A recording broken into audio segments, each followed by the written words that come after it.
Hi class, this is your instructor, Skylar Huff, and welcome to Chapter 9. This is Cell Communication. Springtime is a rebirth and renewal. Trees that have appeared dead produce new leaves and buds, and flowers sprout from the ground.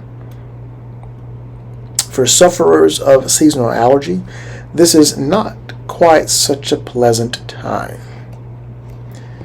The bellflower pollen, as shown in the micrograph, and other allergens stimulate the immune system to produce the molecule histamine and other molecules that form cellular signals, which is why a person may take an antihistamine.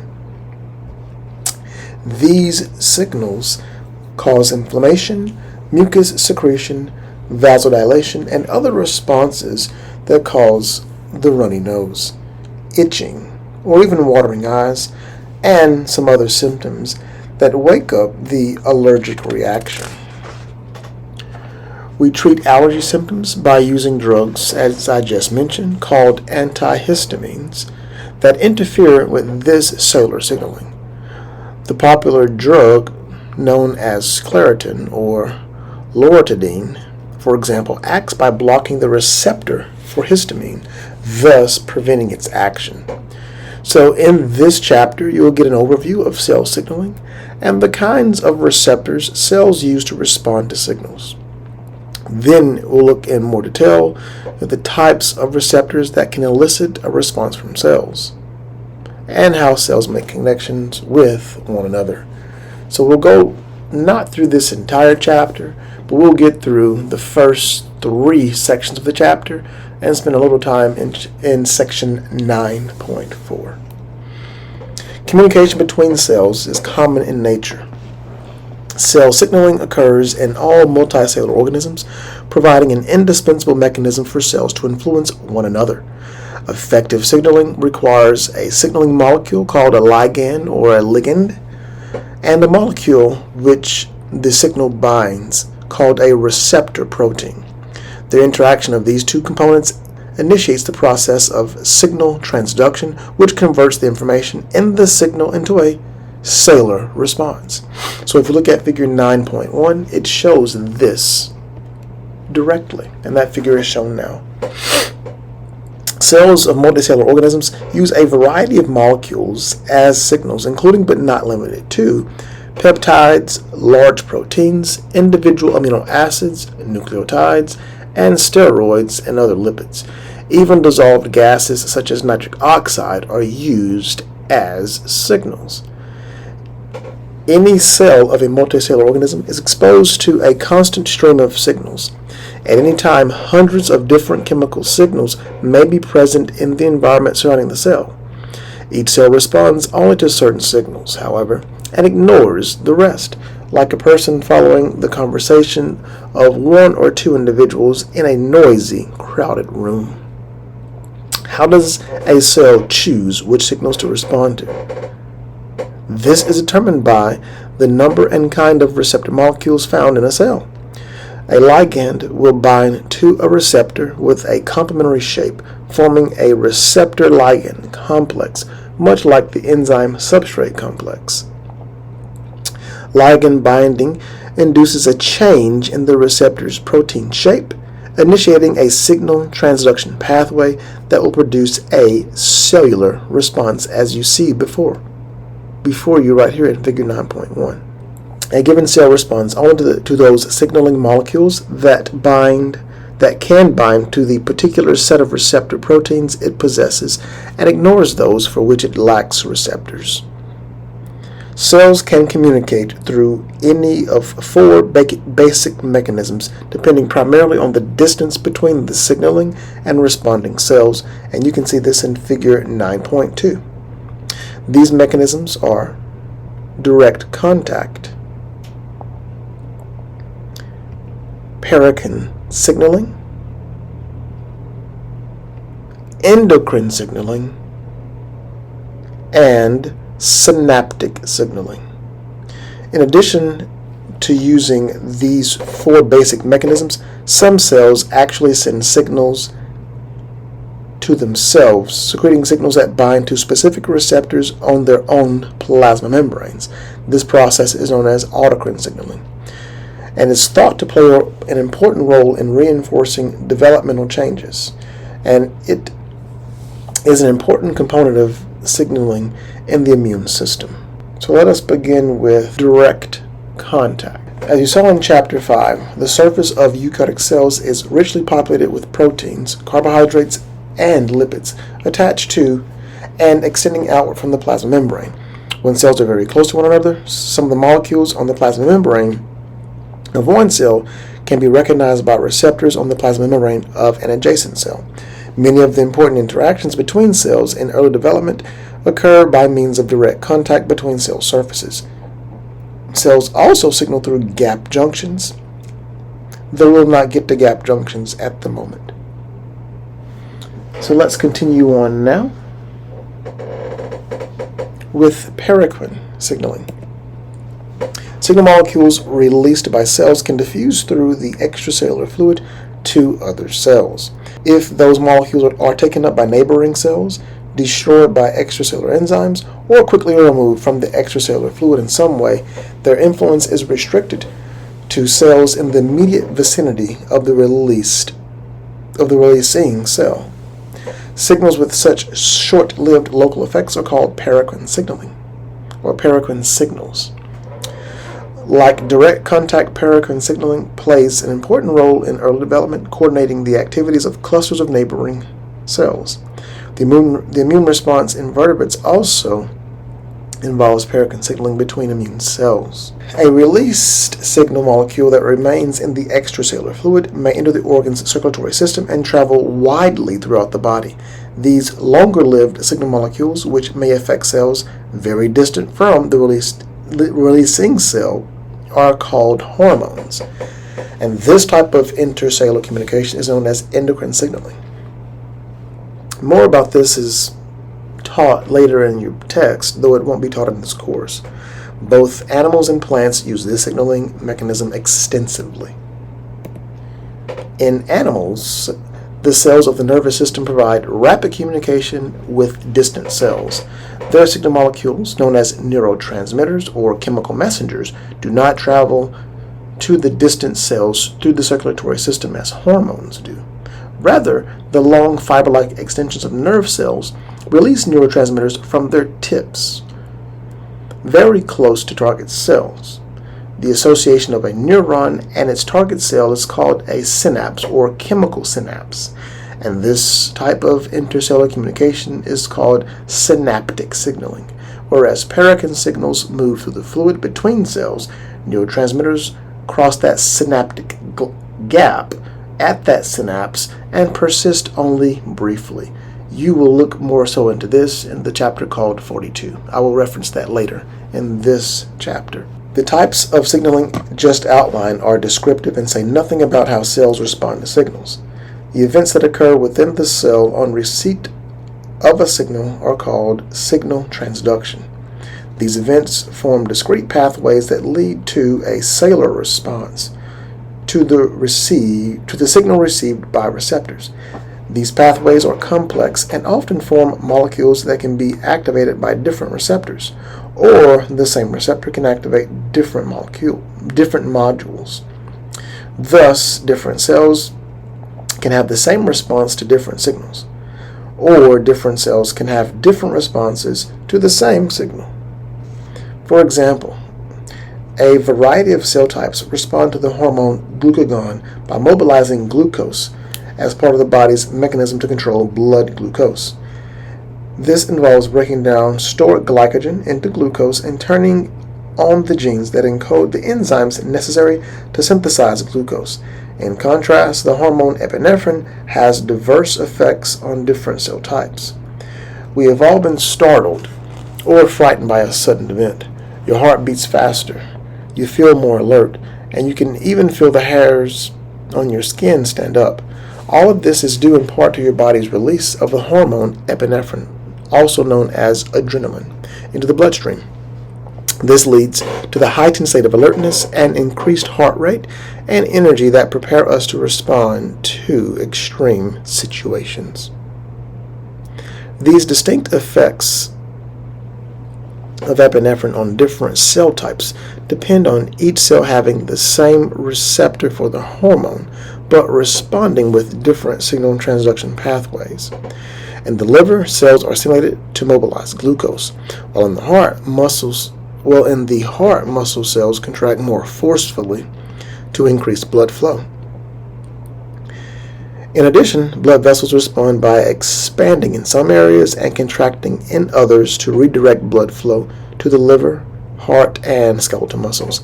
These different reactions depend on the fact that each cell type has a receptor for epinephrine, but a specific set of proteins that respond to this signal molecule. The function of the signal transduction pathway is to change the behavior or nature of a cell. This action may require changing the composition of proteins that make up a cell or altering the activity of cellular proteins. Many proteins are inactive or non-functional as they are initially synthesized and require modification after synthesis for activation. And in some cases, a protein may be deactivated by modification. A major source of control for protein function is the addition or removal of phosphate groups called phosphorylation or dephosphorylation. In ATP metabolism, the ATP produced by energy metabolism can also be used to donate phosphate groups to proteins. The function of many proteins is controlled by their phosphorylation state, and a major way the signal transduction pathways influence cellular activity is by activating or deactivating enzymes that affect the phosphorylation state of proteins. Phosphorylation state. Now on to receptor types. Understanding cell signaling requires first understanding receptors themselves. For a cell to be able to respond to a specific signaling molecule, it must have a receptor that can bind to the signal molecule. This specific binding interaction of receptor and ligand is an example of molecular recognition, where one molecule interacts with another based on their complementary shapes.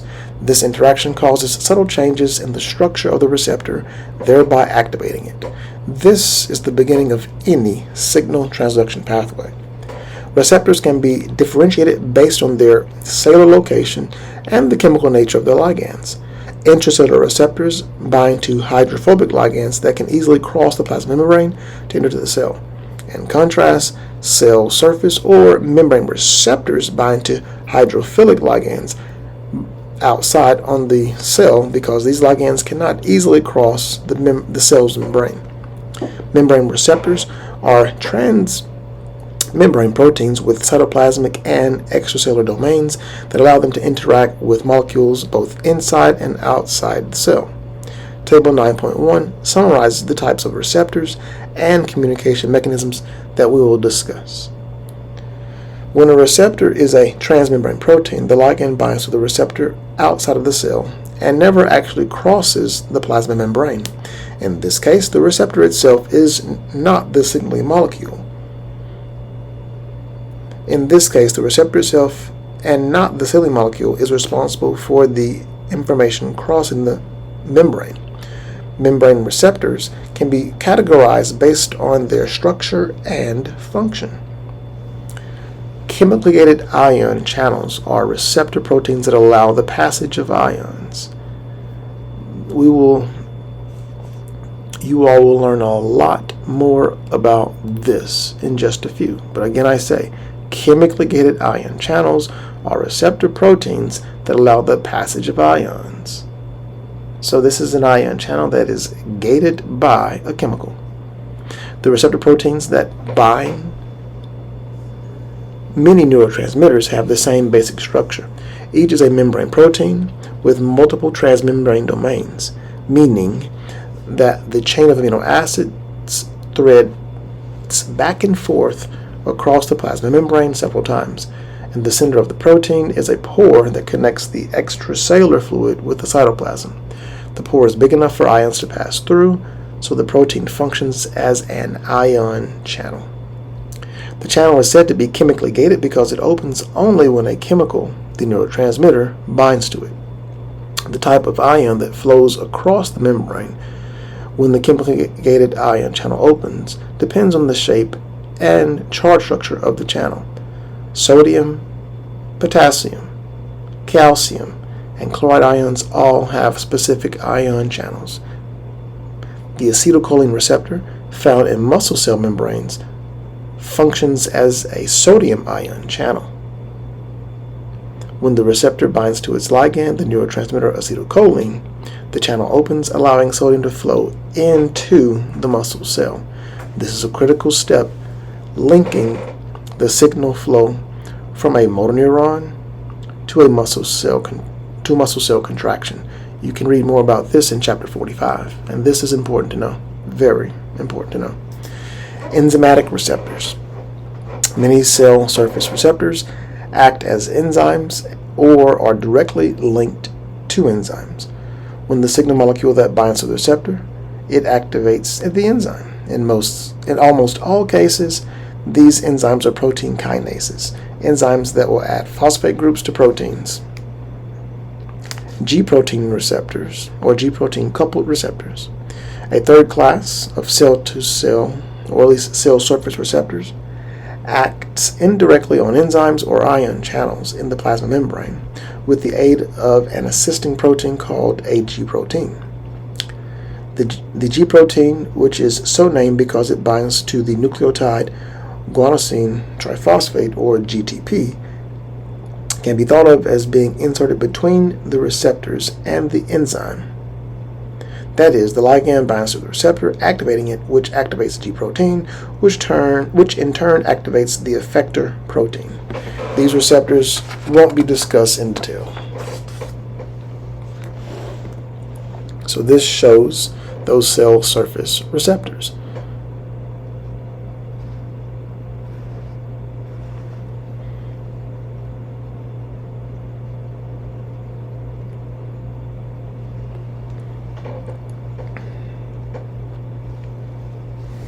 So now we've moved on to gated ion channels, and this is what I mentioned as giving more information about just moments ago. Ion channels can be non-gated, and those that are non-gated will be those that are typically referred to as leakage channels. For instance, if you look there in the middle, that's where I am. So I'll say again, large proteins can serve as selective membrane ion channels. In other words, a potassium ion channel allows only potassium to pass through. Sodium ion channels allow sodium to pass through. Chloride ion channels allow chloride ions to pass through. And calcium ion channels allow calcium to pass through. So as I was mentioning moments ago, there are two main types of ion channels. Those that are leakage channels, which are always open, allowing sodium and potassium to leak, and they leak following their concentration gradient by way of passive transport from a higher to lower concentration. And then there are gated ion channels mentioned just moments ago, in which part of that protein changes shape to open and or close the channel. And then there are three main types: those which are chemically gated ion channels, voltage gated ion channels, and mechanically gated ion channels. So those chemically gated ion channels, they only open when that neurotransmitter binds to that channel, such as mentioned earlier. Once acetylcholine binds to its chemically gated ion channels on that, I guess I'll say, sarcolemma, on the sarcolemma, it then allows sodium ions to diffuse inward from a higher to lower concentration. By way of voltage-gated ion channels, again, they open and close in responses to changes in membrane potential. So this goes back to you having excitable cells. And when I say excitable cells are the cells in the body that are allowed to change their membrane potential. There are two types of these cells. Those are muscle cells and nerve cells, or neurons. Those names are synonymous. So a neuron is a nerve cell. So when voltage-gated ion channels open, they're going to be opening in response to a change in voltage.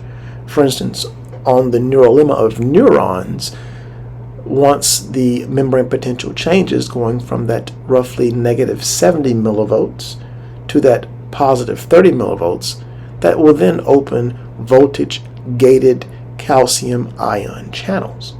And then the calcium ions will rush into the neuron, which will in turn cause vesicles of acetylcholine, a neurotransmitter, to form. And then those vesicles of acetylcholine will bind to the neurolemma, and then they will release that neurotransmitter, that chemical, acetylcholine, across that synaptic cleft.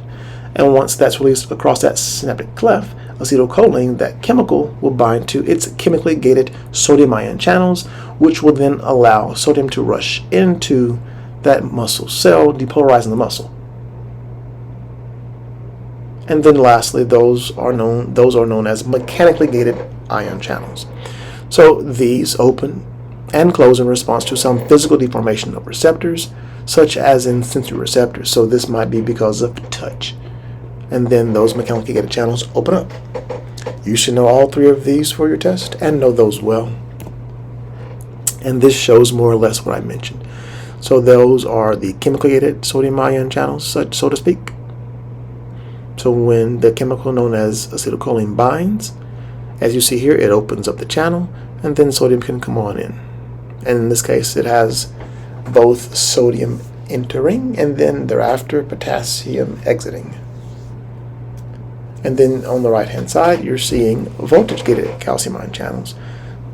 So as soon as you get to that, in the example I gave, a positive 30 millivolts in the neuron, it will then allow the channel to open, and then calcium ions rush in. And in this case, once the cell becomes slightly more negative on the outside, sodium is allowed to rush in or come in. Many cell signals are lipid-soluble or very small molecules that can readily pass through the plasma membrane of the target cell into the cell, where they interact with an intracellular receptor.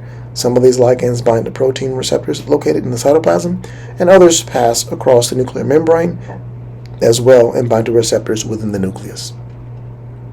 Of all the receptor types in this chapter, the action of steroid hormone receptors is the simplest and most direct. So steroid hormones, they form a large class of compounds, including cortisol, a very important one, estrogen, progesterone, and even testosterone, that share a common nonpolar structure. So in the case of testosterone, progesterone, and estrogen, they are involved in the sexual development and even behavior. Other steroid hormones, such as cortisol, also have varied effects depending on the target tissue, ranging from the mobilization of glucose to the inhibition of white blood cells to control inflammation. Cortisol is very important in the body. So their anti-inflammatory action is the basis of their use in medicine. The nonpolar structure allows these hormones to cross the membrane and bind to intracellular receptors. So the location of the steroid hormone receptors prior to the hormone binding is cytoplasmic, but their primary site of action is in the nucleus. Binding of the hormone to the receptor causes a complex to shift from the cytoplasm to the nucleus, as the ligand receptor complex makes it all the way to the nucleus of the cell. These receptors are often called nuclear receptors. Briefly, the primary function of the steroid hormone receptors, as well as receptors for a number of other small lipid-soluble signal molecules, such as vitamin D and thyroid hormone, is to act as regulators of gene expression. All of these receptors have similar structures. The genes that code for them appear to be the evolutionary descendants of a single ancestral gene. Because of their structural similarities, they are all part of the nuclear receptor superfamily. Each of these receptors have three functional domains. 1, a hormone binding domain. 2, a DNA binding domain. And 3, a domain that can interact with coactivators to affect the level of gene transcription. In its inactive state, the receptor typically cannot bind to DNA because an inhibitor protein occupies the DNA binding site. When the signal molecule binds to the hormone binding site, the conformation of the receptor changes, releasing the inhibitor and exposing the DNA binding site, allowing the receptor to attach to specific nucleotide sequences on the DNA. This binding activates, or in a few instances, suppresses particular genes, usually located adjacent to the hormone binding sequences. In the case of cortisol, which is a glucocorticoid hormone that can increase levels of glucose in cells, a number of different genes involved in the synthesis of glucose have binding sites for the hormone receptor complex. The lipid-soluble ligands and their intracellular receptors tend to persist in the blood far longer than the water-soluble signals.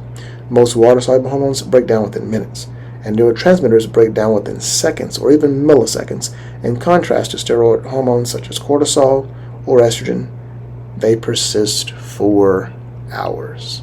The target cell's response to a lipid-soluble cell signal can vary enormously, depending on the nature of the cell.